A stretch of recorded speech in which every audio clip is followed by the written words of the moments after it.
I was trying to decide when to release this review after seeing it at the London Film Festival a couple of weeks ago, and I genuinely didn't really have a clue. The film releases on Christmas Day in the US.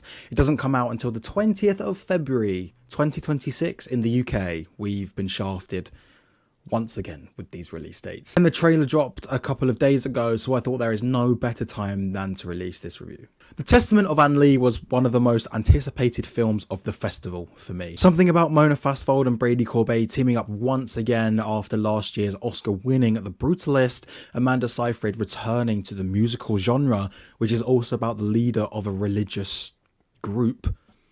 I was just sold by these 2 points alone, and I had to fight for tickets for this at the film festival because I didn't originally have any, but I managed to be really lucky and get some on the day, and I'm so glad I did because this is one of the best films of the year for me. Testament of Anne Lee is a musical historical drama focusing on Anne Lee, the leader of the Shaker movement, and was often referred to as the female Christ by the rest of her followers. They express their belief and worship through song and dance, and the film follows the establishment of this group. Now, I knew nothing about the Shakers or the Shaker movement or Anne Lee, knew nothing about this story, and I think it's extremely interesting with the spirituality and expression of worship being done in a musical way, and that's not just the group, but that's the film in general. It's something that I've never seen before. You span across a lot of years. I can't remember how many. I think Anne Lee dies in her 40s or something like that, but it's from her life to her death. And I think that The Testament of Anne Lee is a very engaging biopic which starts from the story and just branches out to the crafts. The music really helped the film be incredibly hypnotising and immersive. I couldn't take my eyes off of the screen because I was so engrossed. Now, I'm a musical guy, I'm a fan of musicals, and when the music and the songs really help move the story along, they're not just there for the sake of being there. You've won me over straight away. And they really do this here. Every number feels so huge, matches the scale of the film because it feels like an epic despite only being made for $10 million. How they managed to do this on a budget like that is just incredible. It feels very unique as a musical. So if we're talking Oscars, don't worry, the review's not over yet, but I think there's a chance it can do really well. And that starts with Amanda Seyfried. She's just incredible. Like, we all know she can sing, but every time she does, she just blows my mind, even though I know that she's good and I know that she's going to be good. She manages to be so impressive with showcasing the performance of being this religious figure and a preacher, but also the vulnerability of losing 4 children, you know, and she abstains from sex so the movement can have a clear focus, and you understand why she does this after everything that she's been through. And this is something which isn't entirely welcomed, of course, and what also wasn't welcomed was the idea of a woman preacher at the time. All of these just lead to Anne Lee being constantly arrested, subject to a violence and abuse and rejection from society. Another Mancunian accent. It's a very hard one to do, especially if you aren't English, and I think Amanda Seyfried nails it 95% of the time. I wouldn't say it's hit or miss. I've seen some people say it's hit or miss. I wouldn't say it's hit or miss because it's nearly always a hit. But there are times where it just flies away a little bit. You can see it going.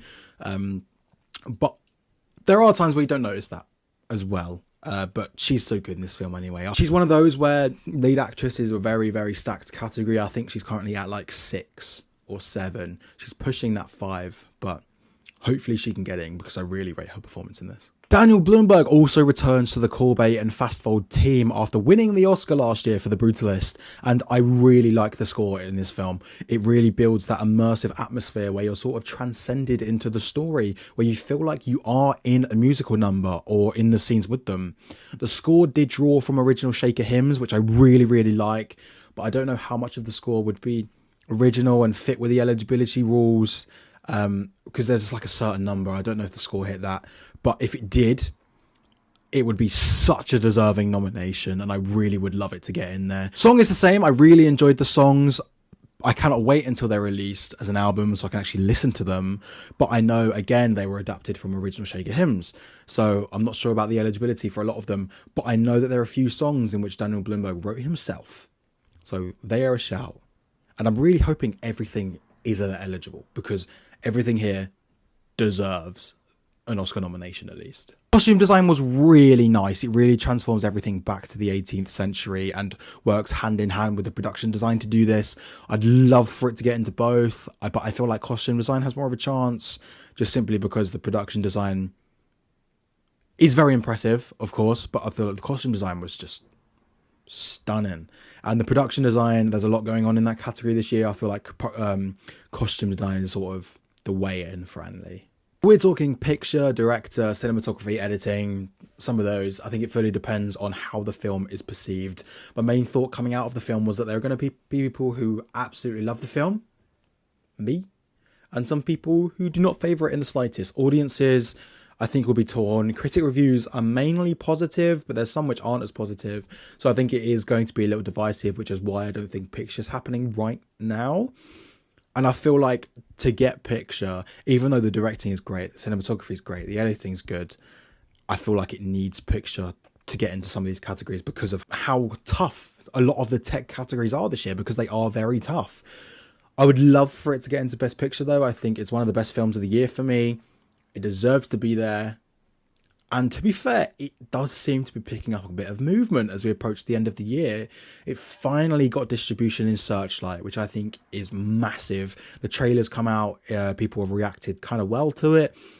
And this will be their #1 film to campaign for Searchlight. Out of Rental Family, Is This Thing On, The Testament of Ang Lee, they're their biggest chances. And Ang Lee is their absolute best chance to get into Best Picture. And I think they will choose that as the #1 campaign.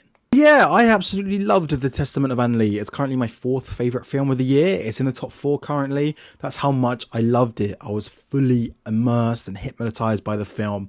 I dug everything about it, and the musical numbers were just so massive where it felt like I was there with them, and Amanda Seyfried was incredible. So I give The Testament of Ang Lee 4.5 stars, closer to a 5 than a 4. If you enjoyed the review, please like and subscribe. It would be much appreciated. And if you want to follow me on Instagram and Letterboxd, that would be amazing. If you want to do TikTok as well, you can. I haven't posted on there since one battle after another, but it might not be a waste of time because I might begin posting on there again. We'll see. And I'll see you in the next.